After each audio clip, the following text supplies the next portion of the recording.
So as you can see, I am not currently in our normal campground. We did get a little bit of hail, but nothing like this. I actually relocated up to the Big Bear area for the last week or so. In the video where I talked about what we were going to be doing this upcoming year, we have two really big paddles. One being the Mississippi source to sea, where we're expecting to spend about 2.5 months basically out paddling from way up at the headwaters of the Mississippi all the way out to where it hits the ocean. We'll be camping, we'll be carrying all of our gear, and that has necessitated a bit of a change in some of what we're using since we've been in through hiker mode for the last couple of years. The other trip is, of course, the Florida Swanee paddle, which we're leaving for in just a couple of days here. So I want to take a chance to go over basically the things we're experimenting with. So the first thing we're dealing with is how we are going to carry our gear around. We have done some portaging in the past, basically where you have to get out of the boat, carry the boat over to the next water source, which there is a significant amount of that on the Mississippi. I have a waterproof pack, however, it is not fully waterproof. If it's sitting in a puddle, water's gonna get in.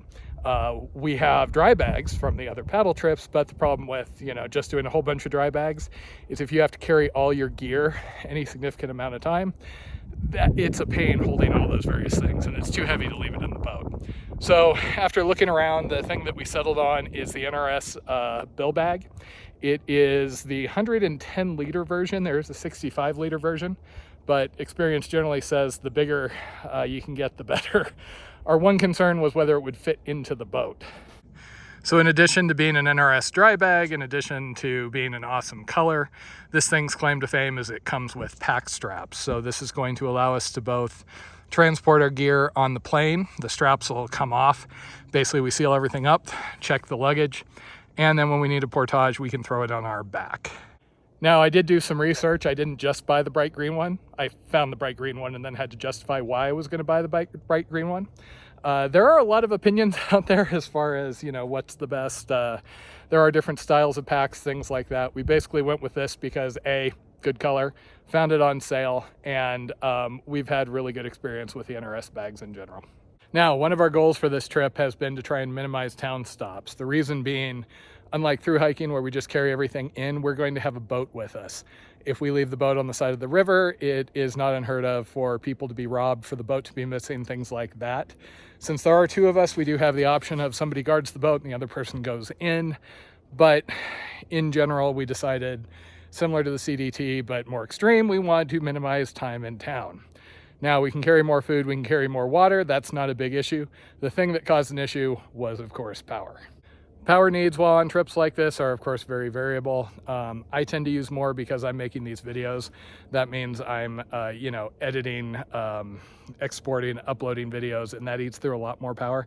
In addition, I also listen to audiobooks heavily, and of course, I use my phone for maps. So, heavy phone user, Jen a little less so, but we need power for that. Normally, we have carried 20K batteries. For the CDT, I added a 10K battery on top of that, and that got me through about a week of heavy use at a time. I have multiple times looked at solar panels for through hiking. You got to understand, on a personal level, I really like solar power just by the concept. It's just cool. You throw a panel out there, free power, right? And I've always been frustrated the technology wasn't quite there, in my estimation, with my power needs for through hiking. It was just too heavy, too fiddly, and a lot of the panels don't work that well when you are going in and out of shade. I mean, see something like the AT. You see somebody with a solar panel on the AT, you're kind of like, you're either spending a lot of time in camp or you haven't actually tried that thing. So I started looking at options. Looking at reviews online is kind of iffy. I don't quite trust a lot of the things where people go, oh yeah, I use a solar panel and it's great for hiking. See the reasons I just mentioned. However, when you look at Wirecutter and some of the kind of more, corporate reviews, you do see BigBlue mentioned as one of the top panels. So when I got the opportunity to test a BigBlue 36 watt, I'm like, okay. As you can see, this thing is a little heftier than what I would carry for hiking. It is relatively compact. We can pack it away, self-contained, so I'm not that worried bringing it on the boat trips. So as you can see, putting it out on the bill bag, this is not a small panel. However, it is 36 watts. I live off of a 100 watt deployable panel in the van that is too big to bring out. I'm kind of hoping this is going to be the happy, you know, middle ground. Basically, this is similar to any other panel system I've used where I'm going to plug the battery into here. Trying to charge a device directly off these doesn't work that well. I was messing around with that the other day. It works off and on, but in general, phones and devices don't do well with the voltage going up and down. So I'll just go off that PD into one of the batteries and then charge all the devices off the battery.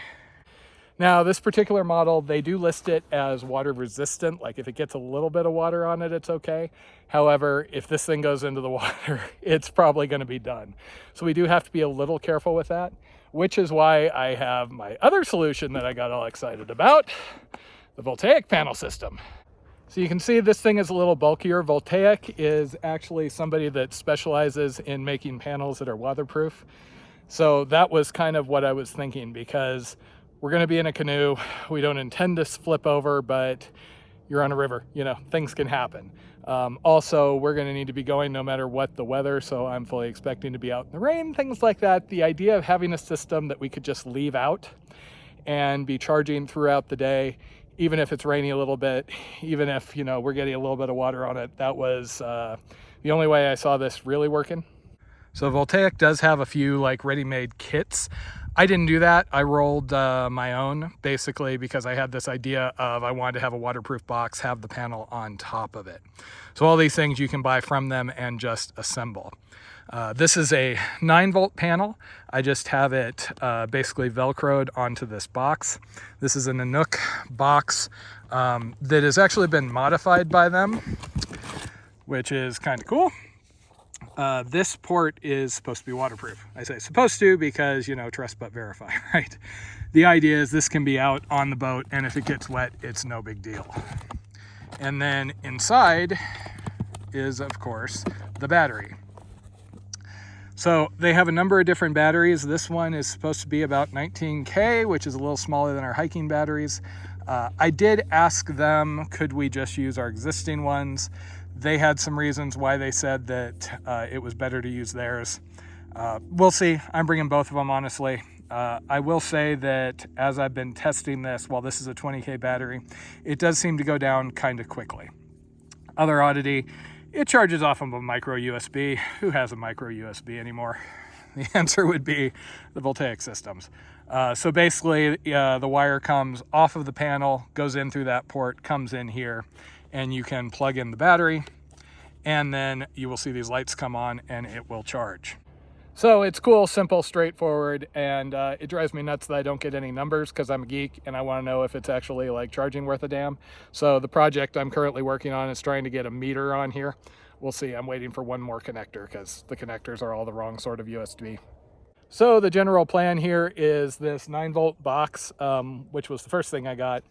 That's going to be out all the time. We're going to use some bungees to secure the box onto the boat. Just leave it out throughout the day, fill the phones off of that. If the 9-watt panel is not enough, which I don't know, there's two different ways I can go. One is to try and get a bigger panel, the one is try and get more panels. Problem is then I lose the ability to basically just have something portable. I like that this box is set so we can just move it around, lay it wherever, and it just works. We can leave it outside the tent, etc. Now, since we are going to be carrying our hiking batteries too, that's why I got the BigBlue panel. And I figure that if this falls a little short on the initial, trip, we'll still have this. And we'll see and we'll adjust as we go forward.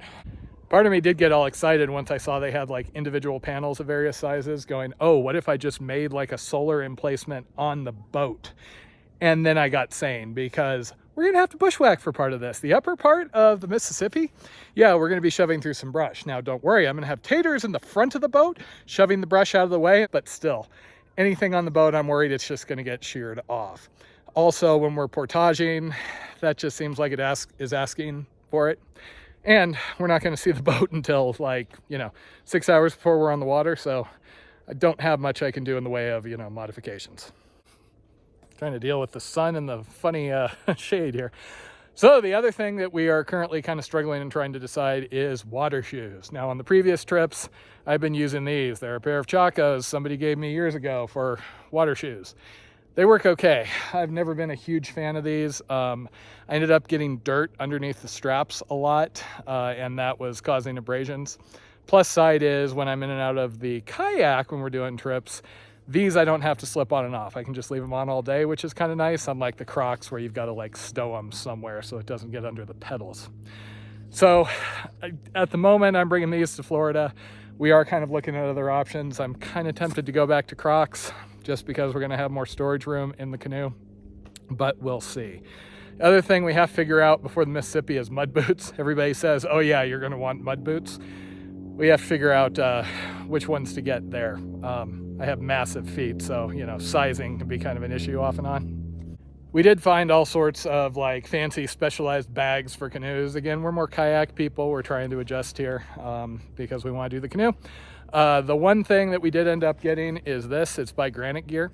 It basically fits underneath the seat. This pad is now a sit pad, and then you have storage underneath the seat, and it has a cutting board. Seemed cool enough that it was worth getting. So far, we're not going crazy getting all the other little specialized bags. So far, Taters is keeping me under control. Our experience with the rising river levels on the Black Canyon trip did have us go and get an actual rope to bring. We've had cord that we brought off and on, but we needed something a little more serious, plus, brightly colored. And we've used this before. This is just the, standard Scotty throw bag. And of course, we have an astounding number of dry bags. Sea to Summit's kind of my go-to favorite at the moment, mostly because when I had one that busted after years, they replaced it for free, which is one of the ways to my heart. The other way to my heart is, of course, offering things in green. This right now is my clothing bag and kind of my pillow. And my intent is to put it inside of the bigger bag, but, to have options in case we need to be a little more modular, have stuff outside. We just don't want to have a whole bunch of loose bags like this just in case we do flip over, because then you're going to lose half the gear. The other thing I've been struggling with that I mentioned on Black Canyon is, of course, it is hard to record when you're paddling. When you're hiking, it's no big deal. See this? I just have my phone held out with my arm. When I'm trying to paddle, that's a bit more of a pain. I wanted to find some sort of a mount for a cell phone. That is harder than you would think. They have a lot of them for GoPros. I don't like GoPros as far as making videos like this. I use my GoPro just for diving. So far, the one thing I've been able to find is this deeper mount. We're going to bring it with us to Florida and we're going to try it. I'm wary of these.